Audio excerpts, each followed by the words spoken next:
Welcome to Season 4 of the Hope Warrior Project podcast, where we are ditching the mindset of powerlessness. Our guests have let go of the belief that life is happening to them and have chosen to see that life is actually happening for them. If you want to get inspired and empowered in your own life, these are the stories you want to hear.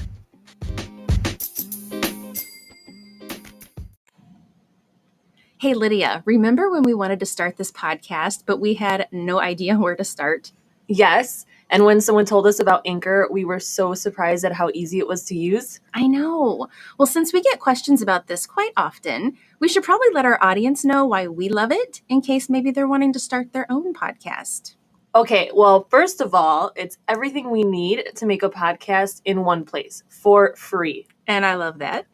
I also love that there are creation tools that allow us to record and edit the podcast right from a phone or computer, and they're super easy to use.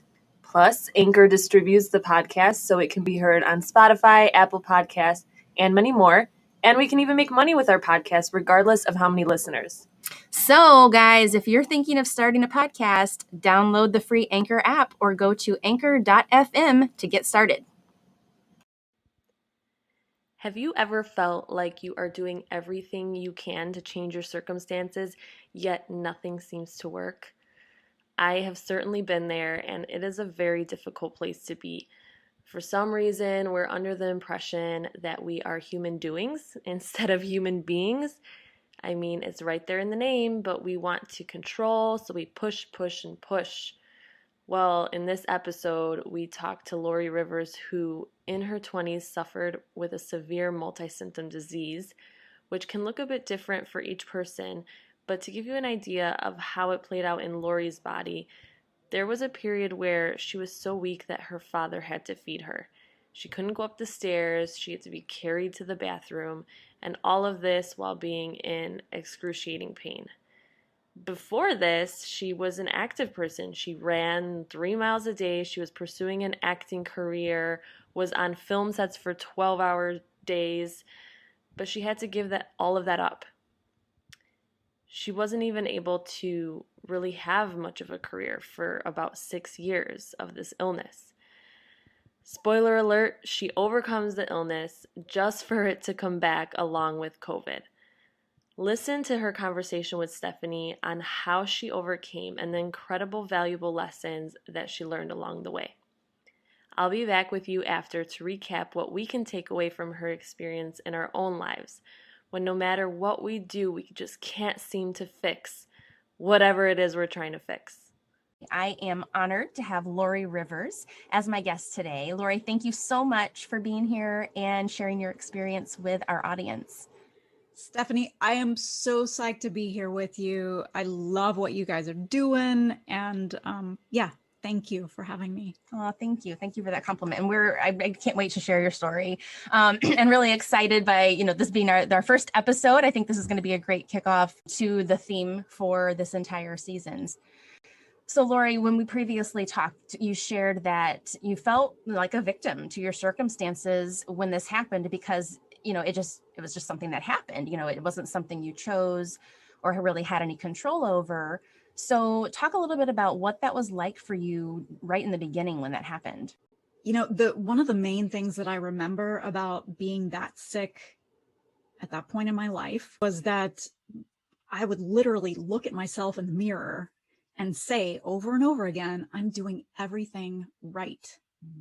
I mean, while crying. All of these thoughts of what am I doing wrong?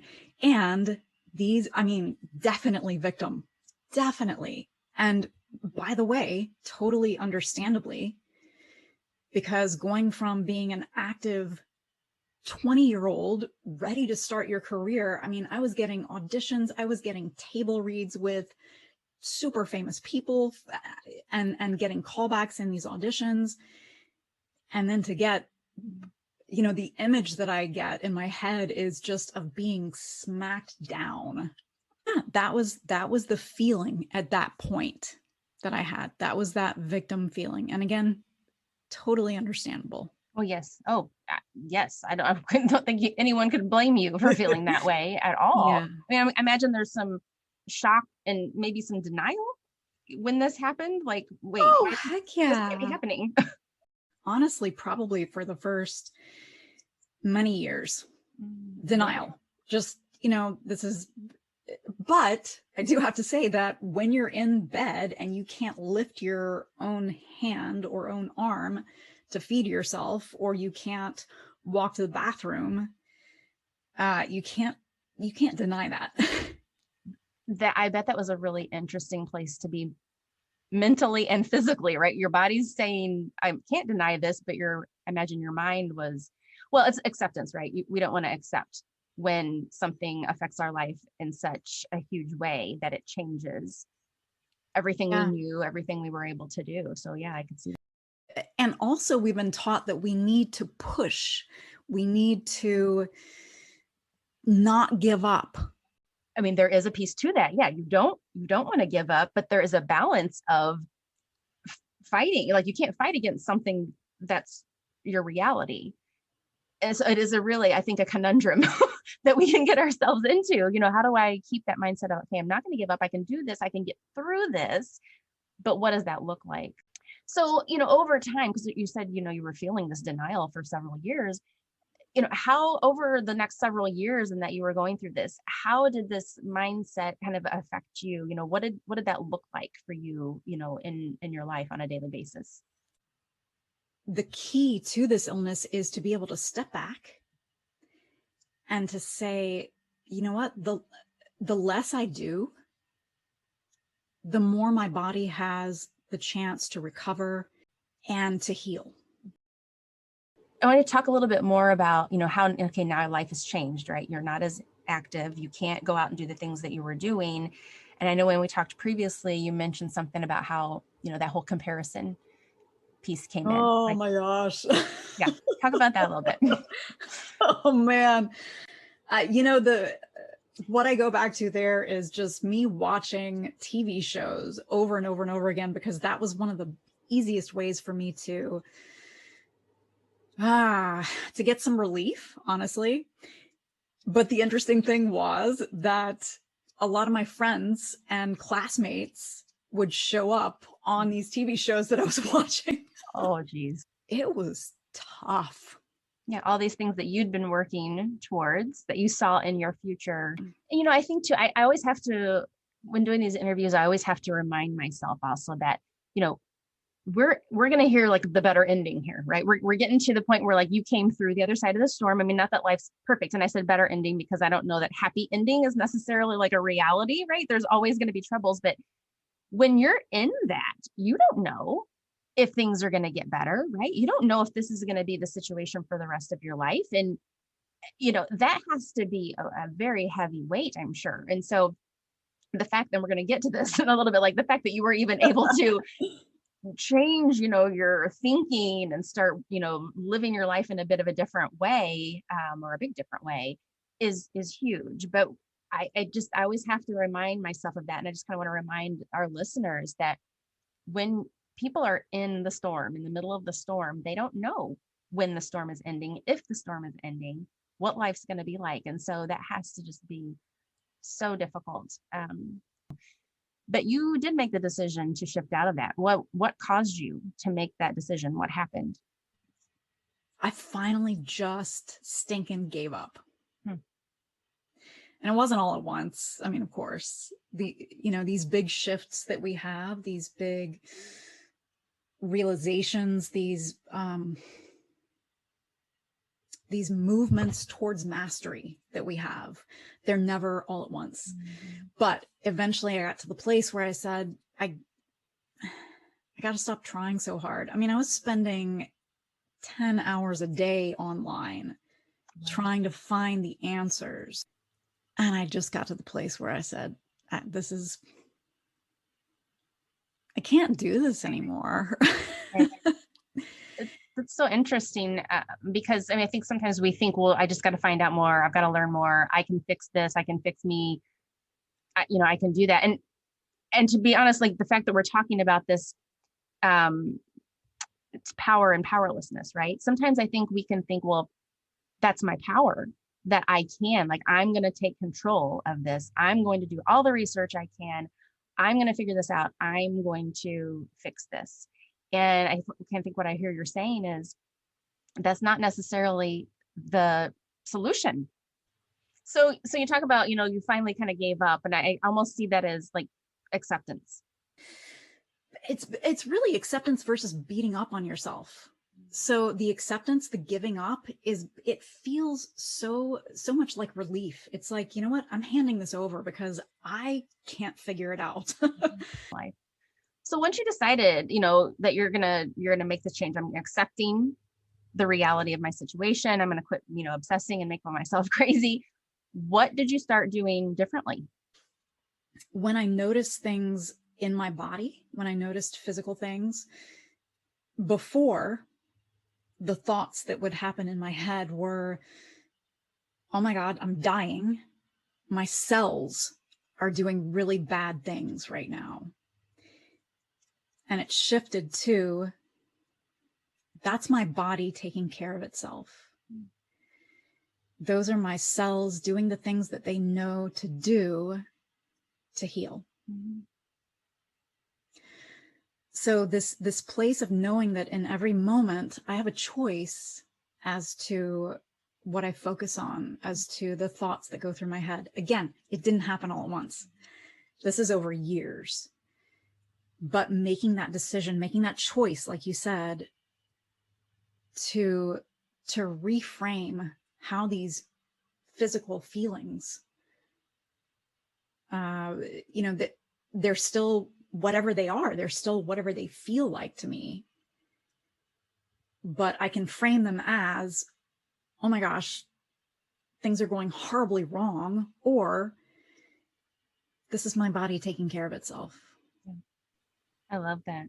And what a different way to think. And I've never really even thought about that before, but I mean, that could almost be with anything, that we go through, like physically. I mean, our bodies are amazing, right? They think about it. When you get a cut on your hand in a couple of days, it's healed up and like it was never there. Maybe you have a little scar. So the fact that our bodies are so smart and are able to repair themselves a lot of times is amazing. But then also, when there's something we're feeling that's wrong, well, that's also a signal. Okay, well, hey, pause for just a second, like maybe I need to take a break. Maybe I need to slow down. Maybe I ate too much cake over this weekend, whatever your situation is. That may have been a personal example. I don't know. But, I was going to say, but yeah. You relate it to whatever makes sense to you. But I think that's an amazing way. And it's really the power of your thoughts and your mind and choice. It's a choice, because if we don't choose, automatically it's going to go negative. I mean, our mind is here to keep us safe. So our mind is always looking for the danger. Correct. Yeah, right. Yes, exactly. So there's a wonderful quote that goes something along the lines of, the mind is a wonderful servant, but a horrible boss. That's good. Yeah. So we want to get to the place where we're in this relationship with our minds, where it is serving us. Our mind is serving us, but it's not leading us. So, going back to this thing of what are we experiencing in our body right now? If it's a negative thing, then yeah, it's an indication that perhaps we should be taking a look at something. Yeah. But also, do we make that into something is going horribly wrong right now? Or, that's my body taking care of itself. Mm-hmm. And I'm going to listen to this and I'm going to be present with it. The focus of this season, is about, how our guests have chosen to see that life is happening for them instead of to them. So can you give an example of how you feel life is happening for you now? In May of last year, I got COVID and got over it fairly quickly. About a month later, I was like, oh no. I've developed ME/CFS again, and now it's known as long COVID. But I got in touch with a couple of the ME/CFS doctors, the chronic fatigue syndrome doctors, the myalgic encephalomyelitis doctors that I knew about, and described my symptoms. And they said, yeah, this is happening for tons of people. They are developing long COVID, which is, for all intents and purposes, ME/CFS. And I flipped out. I don't flip out anymore, but I totally flipped out for about 3 days. Yep. Yeah. The thoughts that were going through my head were, I can't go through this again. I would seriously rather die than go through that experience again. Yeah. It was also interesting because all of these emotional things from when I got sick that first time around came up again, because that first time around, my boyfriend at the time, God bless him, because we were, early 20s, and he stuck it out with me. I mean, he was carrying me to the bathroom. He had a new job in San Diego at the time that was very trying, and he still stuck it out with me for 3 years, but he did break it off. Mm-hmm. And so that was one of those things that came back to me was, oh my gosh, is my current partner gonna dump me because I know how hard this is, not just for me, but for a partner. Mm-hmm. Yeah, everything else for 3 days. But what happened, which is so amazing, is about a day and a half into it, what I have learned and what I have been practicing over the past 20 years kicked in. And I went, oh, all right. These are all the stories that I'm telling myself. This is my mind kicking in here, which is not a bad thing, but it's not real. So I'm going to be with these emotions. I'm going to honor what I'm feeling right now. I'm going to be with it, but I'm just going to watch it. I'm not going to get hooked into the story of my life is done, and I'm just going to be present and observe and allow myself to feel the heck out of all these crazy feelings that are happening. And I did. And it was a wreck, totally. But what happened after those 3 days was things started to even out. And the place that I got to was, hey, you know what? All right, maybe that is the reality of what's happening here. Maybe I do have this again, but I know how to handle it.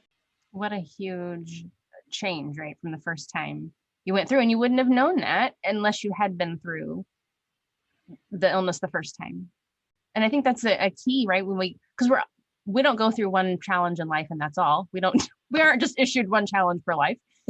We have multiple. So the more we can learn from the situations we go through, then the more wisdom, strength, ability to think through it maybe on a more logical level than a feeling level. That's a benefit, right? Not that we don't ever want to have to go through it again. Of course, like you said, you freaked out. I would have too. Yes, like, no, this cannot be happening again. I've already done my time, right? Yes, yeah. Mm-hmm. But you knew how to handle it this time because you had learned from the last time. That's amazing. Yeah, and I definitely want to really hone in on the fact that I was present with my emotions. I didn't try to push them away. I was there with them, and they were scary as heck. Yeah. But that was the main thing that I learned and have developed over these past 20 years. And that is to be able to embrace and welcome whatever emotions I'm experiencing. And that's the key to unconditionality. That's the key to getting off of the roller coaster. And it really is embracing all of it, Yeah. It's a really good point, because I think I'll speak for myself. When I'm feeling the bad emotions for whatever reason, I just want them to go away. Yeah, exactly. I don't want to feel them. Just go away. Go away. I don't want to feel you today. So it's a complete change in how you think about it, to allow yourself to feel it, but again, not allow yourself to spiral down from it. Yeah. So you're not like wallowing in it, but you're you're leaning into it and embracing that emotion like it's a small child. You're saying, hey, you know, oh, I get it. And I'm here with you. And let me just feel everything that you're letting me know right now, everything that you're experiencing. Because the interesting thing is that when you do that, it starts to move. Okay.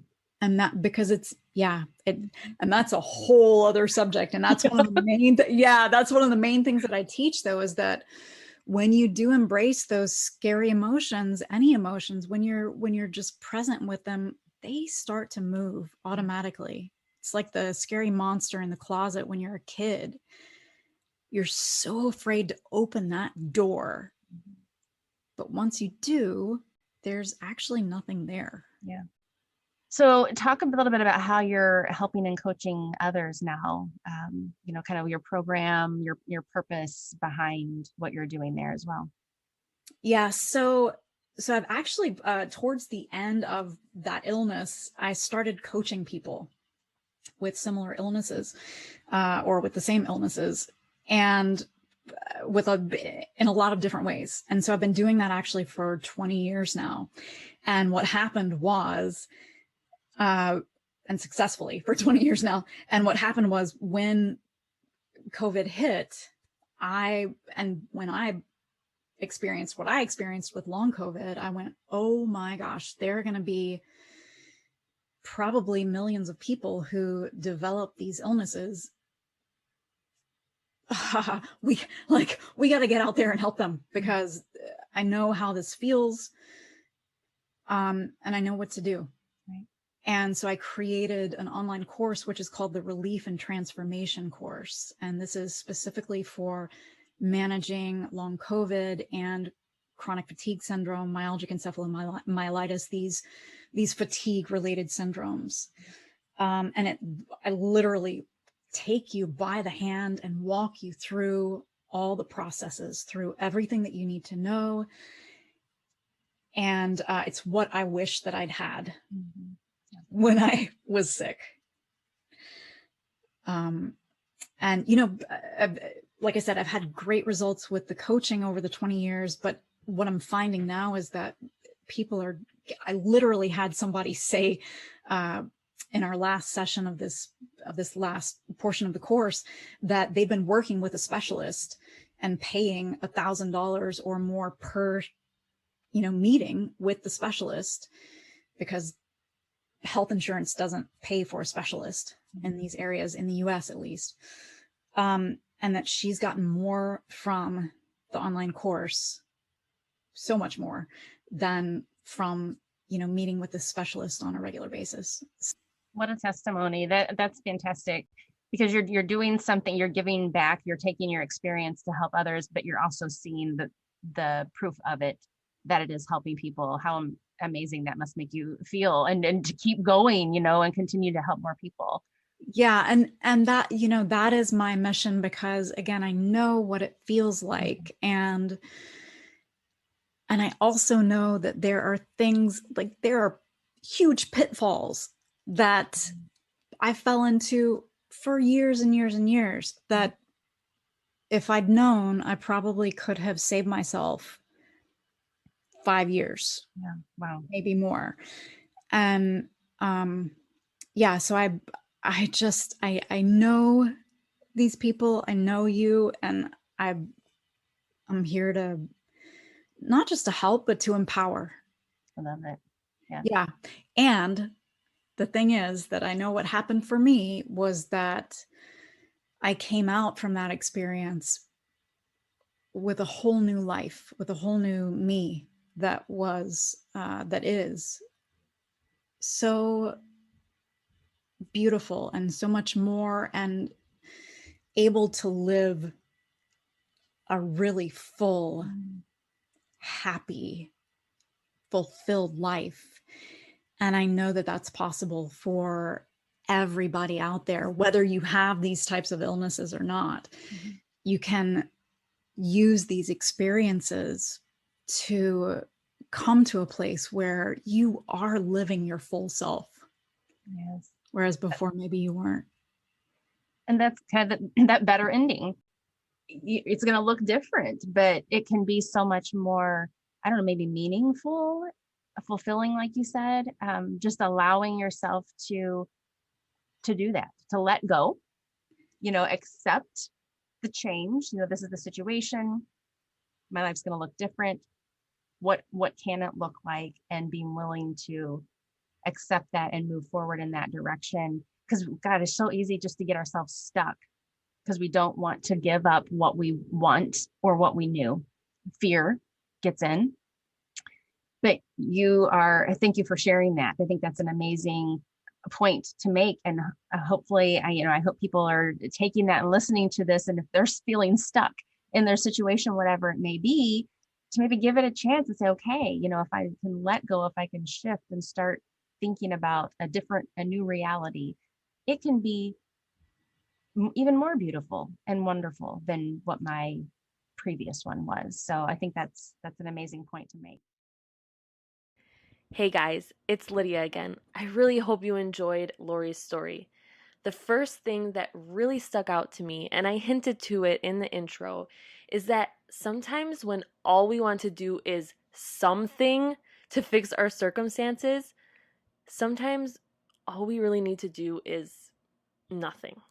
And although that sounds easy enough, it can be extremely difficult because not being able to do anything feels like powerlessness, which is what we're focusing on this season. So it fits perfectly. I recently had a baby, and there were times when it was in my best interest and the baby's best interest to rest. It was difficult for me because there's always just so much to do, and I have 3 other children. I'm building a business. I mean, who has time to just lay there, right? But I had to reframe my thoughts from I can't do that to I'm choosing not to do that. Because in reality, I could, but I was choosing not to because my health and my baby's health was more important. We know when we are making a conscious decision to rest and when we're just being lazy. Externally, it may look exactly the same, but what is going on internally is completely different. One thought takes away your power, and the other is actually empowering. With Lorrie's particular illness, she knew that if she overdid it, she would do more damage. She would make an intentional decision to rest and allow her body to heal. That is not powerlessness. She was using her power to give her body what it needed. That thought brings me to the next point that I would like to highlight. Lorrie changed her thought process from I'm dying to my body is doing what it needs to heal. I think we often look at the body as separate from the mind, but it is really very connected, and our mind dictates what happens in the body. There are tons of studies around this concept. Probably the most recognized is the placebo effect, giving people sugar pills, but that belief that the pill is making them better actually works. If we want a change to happen within our bodies, our thoughts are just as important as what we physically do. Your thoughts are guiding your behaviors. When you try to change your behaviors without addressing what is going on in your mind, there is a disconnection, and that is exactly why New Year's resolutions hardly make it past a month. So probably my favorite part of the interview is when Lorrie talks about the monster in the closet. I love this analogy of how we need to open the closet door in order to see that we are actually safe, that there's actually no monster inside. We need to face our emotions and allow ourselves to feel them so that they can move through us. Emotions are feelings moving through us. That is why motion is literally in the word. When we just avoid the closet and wonder what type of horrible monster might be in there, we torture ourselves. Also, when we do not allow emotions to move through us, they can cause disease. Again, it is all connected, and we will have to face whatever it is that we need to face one way or another. The trick is to observe. Lorrie touched on this in the interview, that we do not need to identify with our emotions. Instead of thinking something like, I am sad, we can observe ourselves and say something like, I am experiencing feelings of sadness. It also helps to acknowledge that emotions are temporary. When we are feeling them, it is extremely difficult to see past them, especially negative emotions. So maybe write yourself a reminder and write it while you're feeling happy so that you can access it when you're not happy, and remind yourself that it doesn't last forever and that feelings of happiness are just around the corner. Okay, now let's get back to the interview where Lorrie will share how to get in touch with her if you really connected with her story and would like to connect with her even further. So where could folks find the resources, if they are going through any of the long COVID or ME/CFS? Yeah, so I work with all sorts of people. You can find me at livingfrominspiration.com. So that's for anybody there. And I do have a summit actually specifically for people with long COVID and ME/CFS. It's a holistic healing summit. We have 25 plus speakers. It is, such an amazing thing. And you can find that at longcovidsummit.com. And I'm going to send you those links so that people can find that. But definitely, please, don't hesitate to reach out to me. I'm also on Facebook. I'm on Instagram. I'm on YouTube. I do yoga classes actually on YouTube. If you're interested in yoga, that's one of the things that I definitely recommend for getting in touch with ourselves and our bodies, and meditations and all that good stuff. Awesome. Great. So yeah, folks listening, I encourage you to check out Lorrie's website, her social, connect with her. I love it when people are willing to, you don't know who may be contacting you, but you're willing and open to have that discussion and to help people and listen. So I think that's amazing. And I just want to say too, in addition to some of the resources specifically on, CFS and long COVID and recovery, et cetera, she also has some bonus fun stuff on her website, which I just happened across. As she mentioned, she's been in the arts. She's a singer, songwriter for several years, and you can listen to a sample of her latest album, which I was so impressed with. I was just like, this is so cool. I mean, it's my kind of like my secret desire, maybe probably not a secret because I'm telling it, I want to sing, like I want to perform, like not to be like some major rock star, right? But like that has always been something that I've been drawn to. And, I have to pretty much like twist people's arms to go do karaoke with me. So do it. Oh my gosh, it's so much fun. I may have to talk with you afterwards about how to like actually get started in that. I'm there. I'm totally there. For doing things you love, right? Well, Lorrie, thank you so much. This has been such an awesome start to our season 4. Love your story, love your energy, your honesty, but your pleasantness. I mean, it's all there in your authenticity. So thank you so much for being my guest today. You're so welcome. And thank you so much, Stephanie, for everything that you do.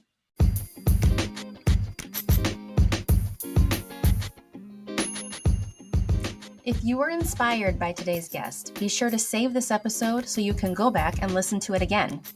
Making the shift from feeling powerless to empowered is not a quick and easy thing to do, we know, but our desire is that you've gained hope and confidence that it's possible and so worth it. Now, go hit that subscribe or follow button so you don't miss the next episode.